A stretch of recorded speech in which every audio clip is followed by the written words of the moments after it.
Hi, Stories of Impact listeners. I'm really glad you're here.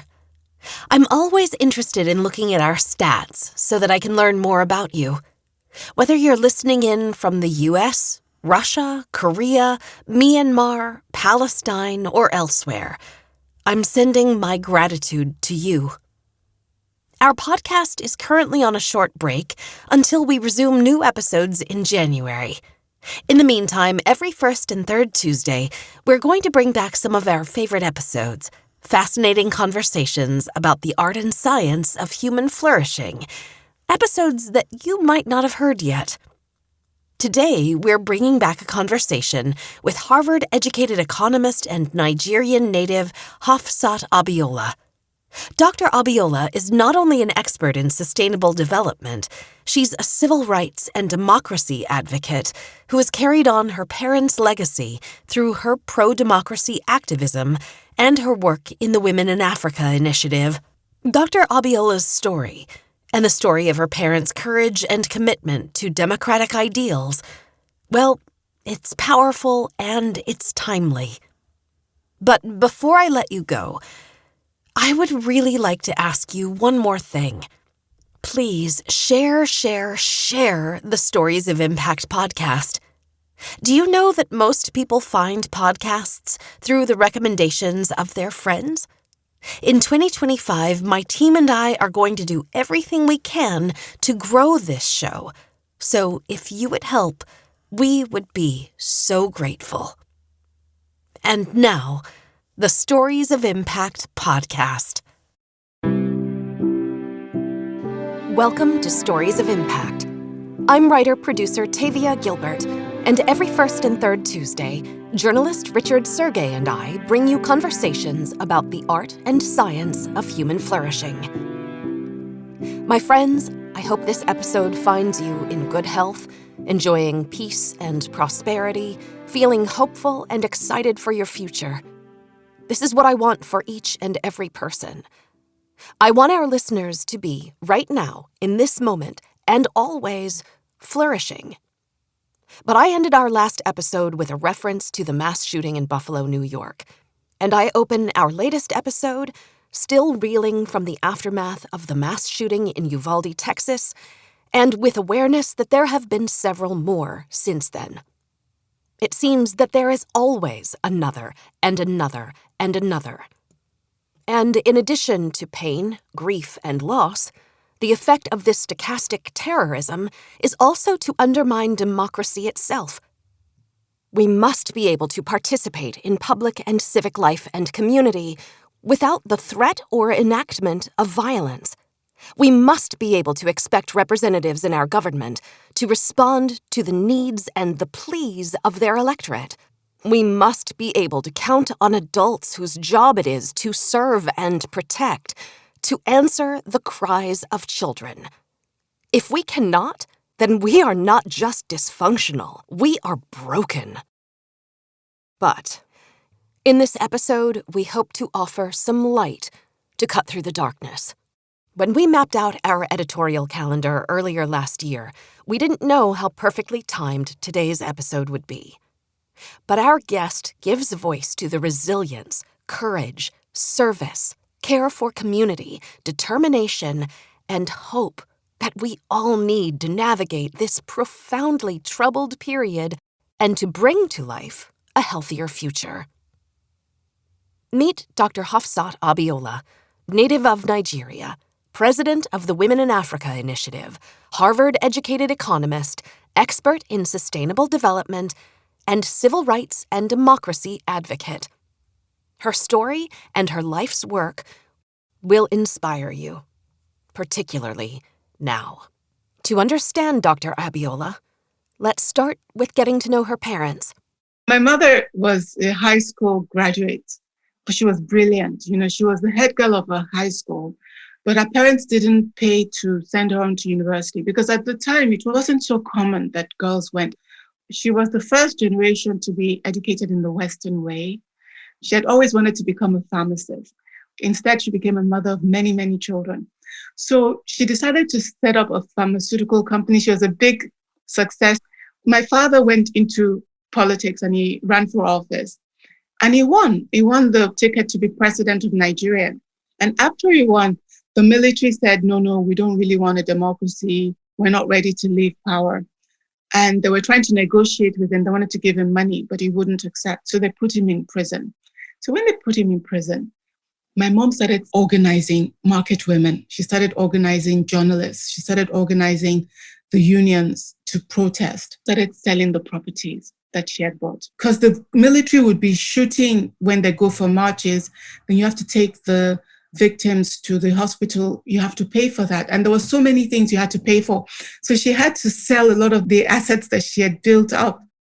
And I remember in the interviews she would give, she would say, people always say that women belong in the household and they belong in the kitchen, they belong in the bedroom. But even in 1995, when my mother was organizing the demonstrations and the protests in Nigeria, she started saying that women needed to go into all public spaces, that they should not only raise children, but they should go into the world to make sure that the world is ready to accept their children, that they have that responsibility. So she had that very clear notion that women belong in all spaces where decisions that are relevant to their lives are being made. And I never forgot that. Though he had decisively won the presidency in an election determined to be fair and free by Nigerian and international observers, Dr. Abiola's father, MKO Abiola, was imprisoned, mostly in solitary confinement, for years, while her mother, Alhaja Kudirat Abiola, fought publicly for his release and for her husband's freedom, until she was murdered in retaliation.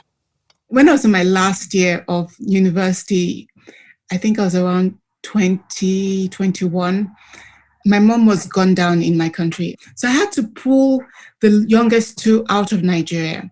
And the US ambassador to Nigeria helped the children get visas so they could get out of Nigeria to come to the US. And I remember when I went to the airport to pick them up, and they just ran and they held me. And so I quickly became a mom at 21 to a 7-year-old, a 9-year-old, my sister who was around 14, and another sister that was about 17. But I wasn't really a mom. We were just part of a team. We formed a team, my two sisters and I, taking care of the two youngest. And I started working as soon as possible because we had no money. The family suffered another devastating loss when MKO Abiola died on the day he was scheduled to be released. His cause of death has never been determined. Some believe he was poisoned. There are claims that he was beaten to death. Others say that he was not given proper medical treatment while imprisoned, so that his long untreated heart disease killed him. Regardless, Dr. Abiola and her siblings only had each other. The most important thing for us at the time, in terms of our debt to our parents, was the fact that as soon as we all came together, we stood in a circle and we made a commitment to my mom that we would take care of each other and that we would also continue the fight for democracy. To me, actually, this was a time of flourishing for us because we were able to look after each other. That time was a wonderful time because we were all together and all the problems we were solving together. But we had the opportunity to solve those problems. I was educated. My older brother was educated. My immediate younger brother was also educated. The others that needed to go to school, we had a plan for how they would go to school. I was able to get a job right away, luckily. And the money was enough for me to take care of them. All we were paying for was the rent and then food, so basics. But it was a wonderful, wonderful time because we were together. So now when we go back to Nigeria, when there are elections in Nigeria and we're involved in voting and all of that, it just makes us feel so deeply fulfilled. Now, the fact that we took care of each other was big. And the fact that we also continued that fight was also for us very big. Despite the brutality that killed both her parents, despite the fact that they died because they believed in and called publicly for democracy, Dr. Abiola's value system kept her from becoming bitter or resentful. She chose to tell a story about the blessing of strengthening her family with her brothers and sisters.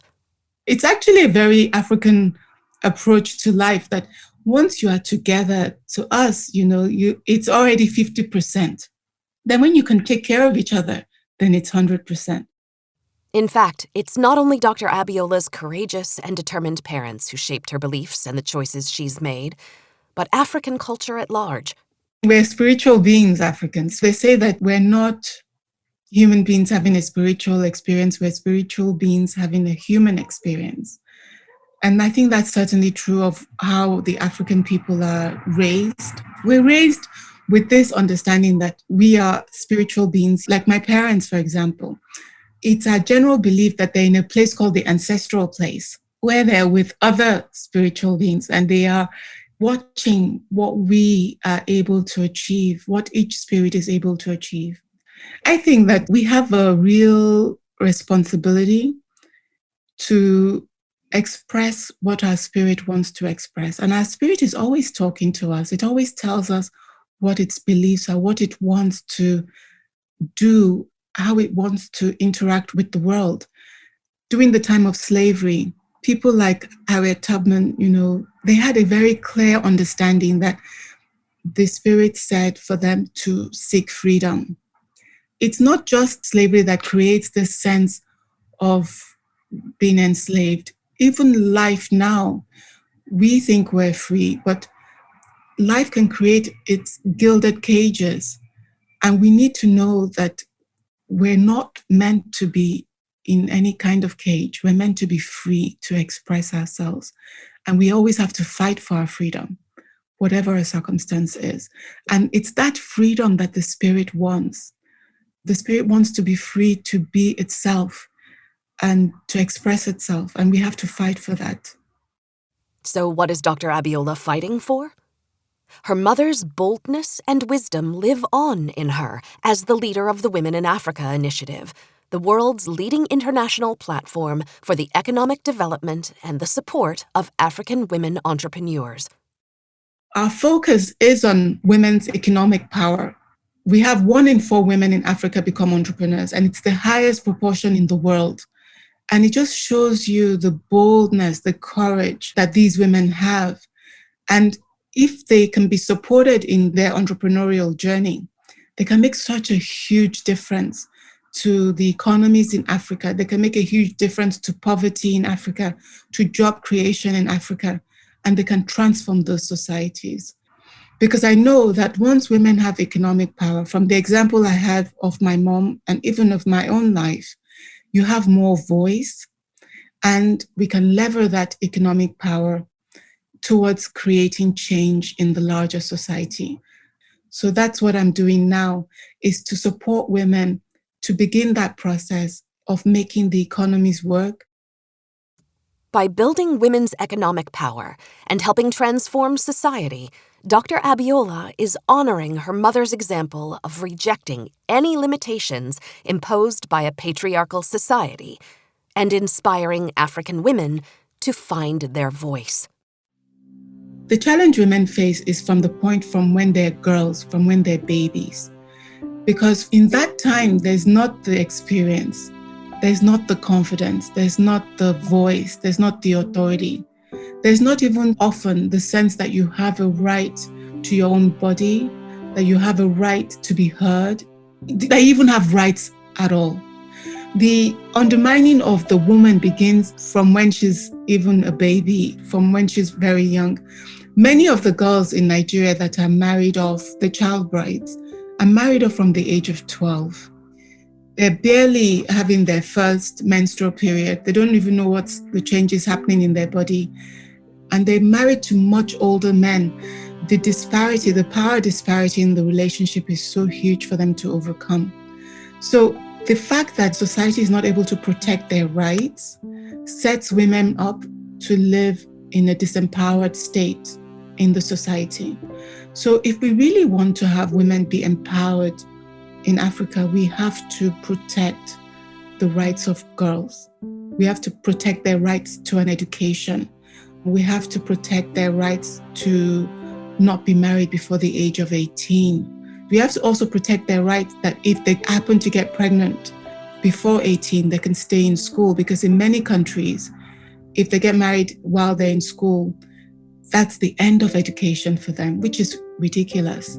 So there's so many things that have to be done to make sure that the rites of passage of the girl child is protected, because once we can do that, the empowered girl is the powerful woman on the continent. But the disempowered girl is the woman that you see who is battered, beaten, poor on the continent.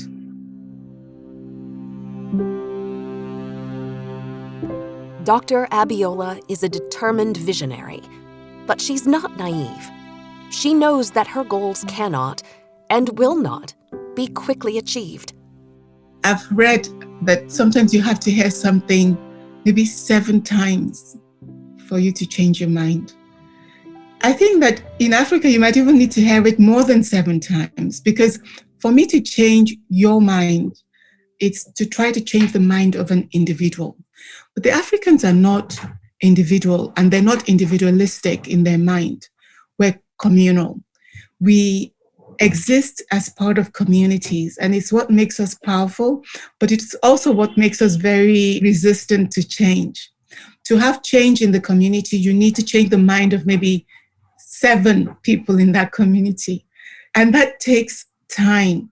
Women have a huge amount of power because they're in relationships all the time. They're in relationships with their children. They're in relationships with other members of the community, with their husbands, with the elders, and with the future generation, because they often act as a bridge. But often they restrict the power that they have to just disseminating the norms, the values of the community. But we need to help women understand that they also have a responsibility to shape the norms and the values of communities. And to do that, we really have to work with women to boost their confidence. And then if they feel very confident, those women can engage their society. Women can then really embody the full potential that they have and make a difference in transforming the way that the community understands itself and expresses itself. So how does Dr. Abiola help women realize their enormous potential? How does she boost their confidence and lead women to using their voice? She leads by example, by cultivating her own virtues, by embracing the wisdom of her culture and history. She embodies the power and purpose of an African woman. Courage, confidence that I do not work my life or my journey by myself. All around me are my ancestors, and they walk with me. They've already gone ahead. Some are staying behind. Some are by my side. Some make sure that beneath me that the road is safe. I move forward with authority. I am in control of my destiny. I know that I will make an account of my life. Nobody will subjugate me. Nobody can. Nobody will. And with that full awareness, I take decisions. And sometimes these decisions are not convenient for me. It can make my life difficult. But I am confident that I set an example. This example, my daughter is aware of it. She pays attention. My son is aware of it. He pays attention. So whenever that final call is, I can go in confidence to my ancestors, and my children can step into my shoes and move also with authority. I only know power. I only speak to others with a way that says, I recognize the power in you as well. I cannot make myself small to make you comfortable, because it's an insult to you. So while I'm in this full awareness, I'm in my own superpower space, and I invite others to also claim theirs as well.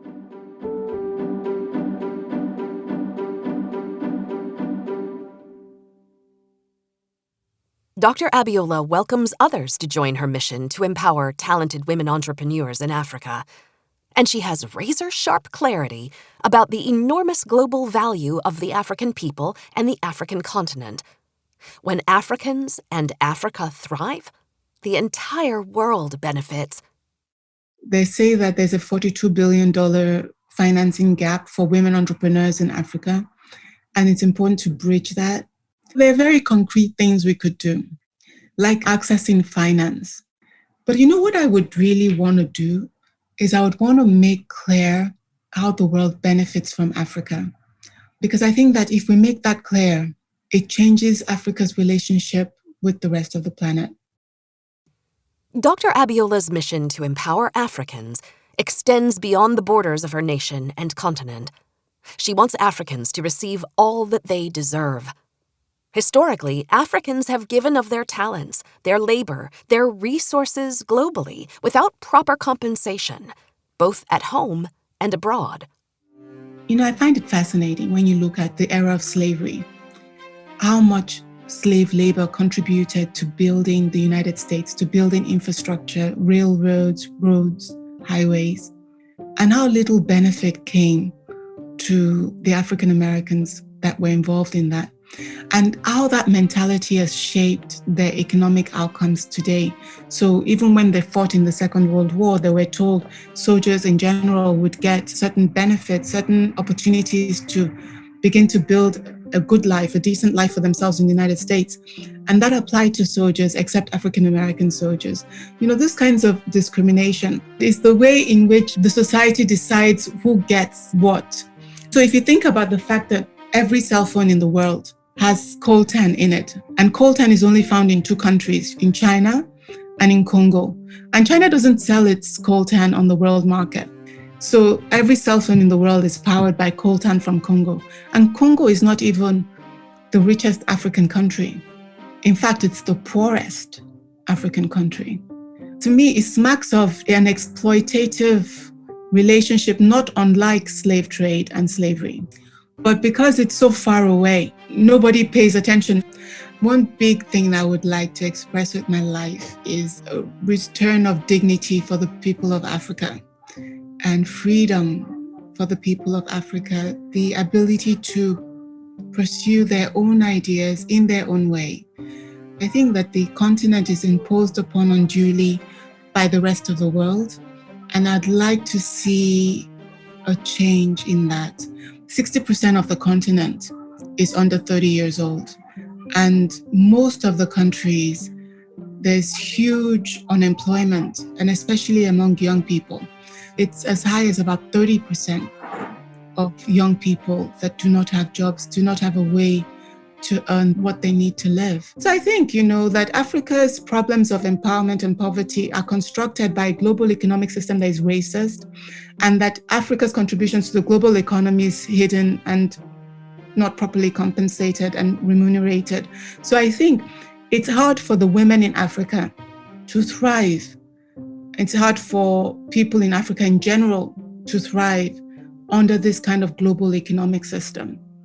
And so if I had a magic wand, if I were a global czar, I would begin to tackle this.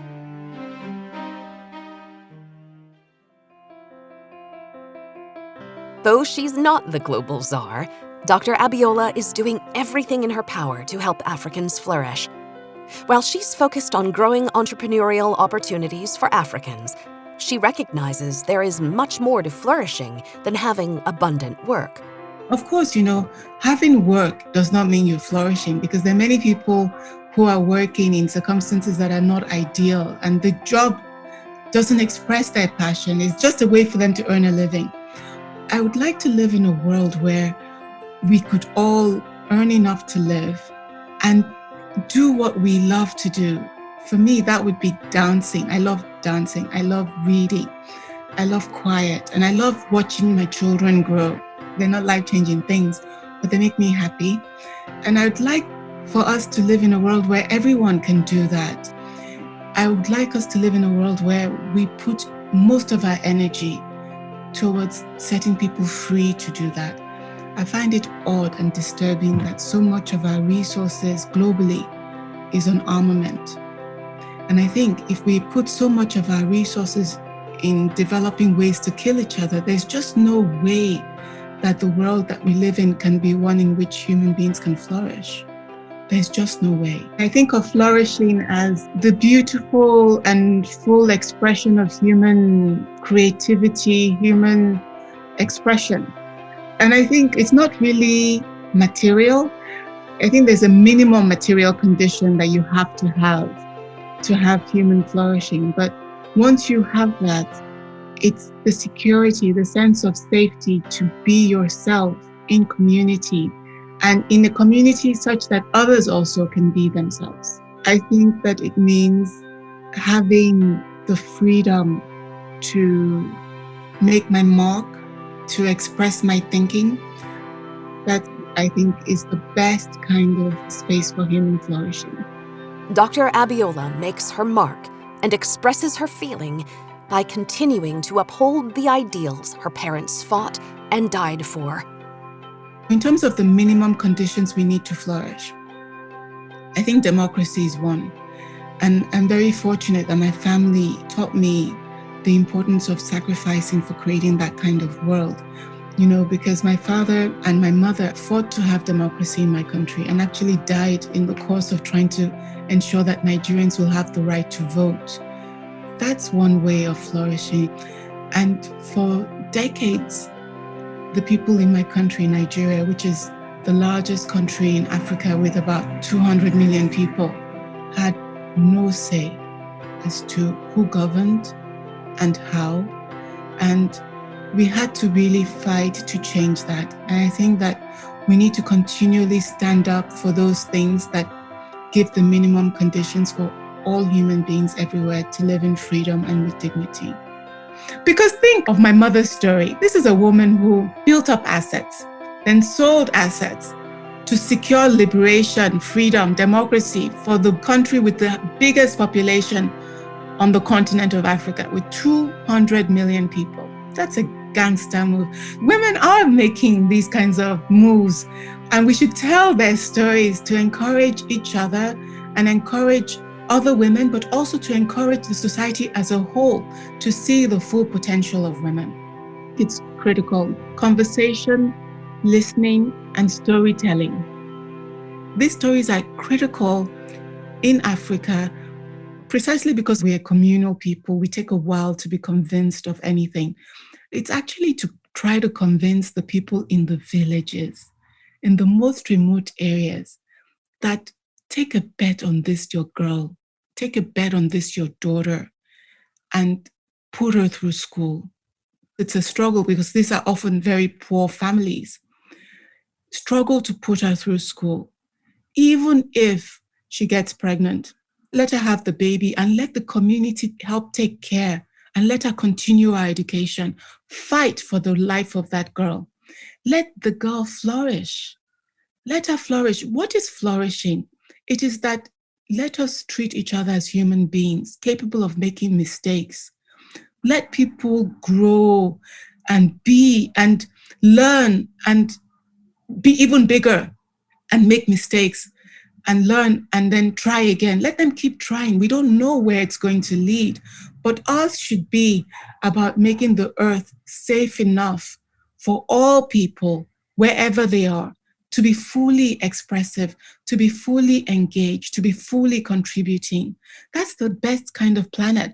Really, our quest should be to evolve, to create a world where humanity can evolve. And I really think that we have that responsibility to be ready and to express our best selves. Dr. Abiola believes that embracing that responsibility gives you superpowers. I think everybody even has superpowers. When I think of superpowers, I think if you embrace what you believe, and if you embrace the notion that there's no challenge that you cannot meet, then you become unstoppable. And that's a superpower. If we are not trying to play to win on the terms that have been defined, but we're just trying to set our own terms, that's a superpower. If we allow our minds to be applied to the things that we think of as the most important things, that's a superpower. Our minds are so powerful that if we focus on the problems that are the most important, we will solve them. The only problem with our minds is, our mind only has so much bandwidth. So if we allow our minds to be consumed by peripheral things, not the most important things, we don't start on a journey, then we're never going to get to the destination. When Madiba Nelson Mandela decided to fight, did he know it was going to take that long? No. But he started, and it took 3+ decades. But today, we see that South Africa has made a big leap forward. There's still so much to be done. But the apartheid system that was so egregious is no longer there.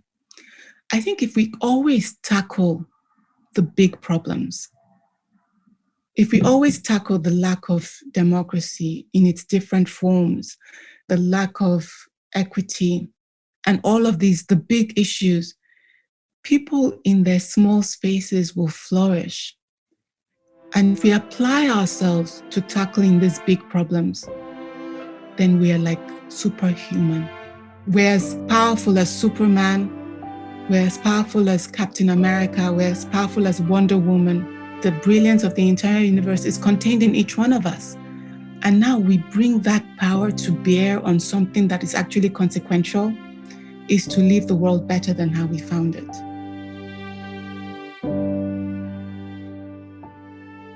I hope Dr. Abiola's story and her leadership offer you some comfort. They certainly have me. Despite grief, loss, and the injustice she experienced with the violent, untimely deaths of her mother and father, she still chose to develop her confidence and find her powerful voice by caring for her family and the people of her country, and by fighting back against brutality and oppression. Dr. Abiola can inspire each of us to develop resilience in our own struggles, whatever they may be, and to use our own voices to realize the dreams we have for ourselves and the people and the country we love. We'll be back in 2 weeks in conversation with Christine Laguerre, University of Texas at Austin Department of Psychology professor. Currently, in this point in human history, we're seeing the loss of tremendous linguistic diversity and cultural diversity.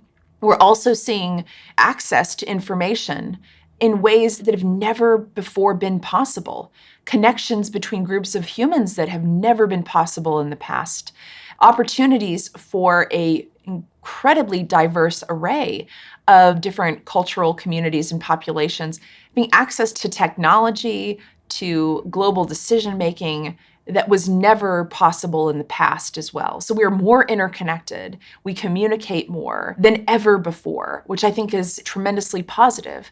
But there's always loss associated with gain. It always has been. If you appreciate the Stories of Impact podcast, please follow us and rate and review us.